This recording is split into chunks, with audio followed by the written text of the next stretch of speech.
Hey everyone, it's time for our sermon recap for this week. And this week we talked about Jesus healing two different people. There was a daughter of Jairus who was 12 years old who was dying. And Jairus came begging the Lord that he would come to his house and then he would heal. If he could just be there and lay his hands on her, she would be healed. That was his belief. And so Jesus went there, and on the way there was a woman who had an issue of blood, or a flow of blood, which was really, she was hemorrhaging blood for 12 years. And she just believed if I could just touch the hem, the border of Jesus's garments, I would be made well. And on the way to Jairus' house, this woman did reach out and touch him, and she was immediately healed of her affliction. And Jesus turned around and asked, who touched me? And there's this multitude of people surrounding him and crowding him, and he asked this question.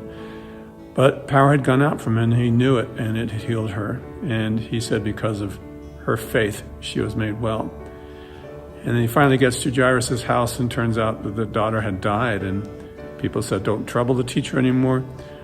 But he says, hey, she's not dead, she's just sleeping. And they laughed at him, but he sent them all away and went up into the room where she was with Peter, James, and John, and held her by the hand and said, little girl, I say to you, arise. And she was well. So these amazing stories, and they really just indicate that a daughter or women in the Lord's Word have a symbol. They represent something, just like men do.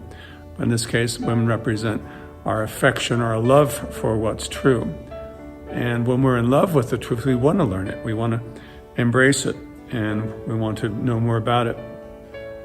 And when that part of us is dying, or feels weak, or feels like there's no strength left in it anymore, the really solution is to try to fall in love with the truth again. Try to fall in love with the Lord again. And part of that, really the solution, is to go to his word and learn about him. The more we know about the Lord, the more we can love him. So that's why this week we talked about touching the garment, which is like going to the truths of the word. So I handed out Bibles to those who needed them. Gave out bookmarks of cloth, which remind us of if we just go read some of these stories. I suggest the New Testament stories, the Gospels, and come to know how awesome the Lord's power is and how much the Lord loves us and wants to help us. And that will inspire us to want to know more and to be in touch more and grow more. So that's a short recap. Hopefully this sinks in. Hope you have a great week. I hope that you do go to the Lord's Word and get some inspiration. Talk to you soon.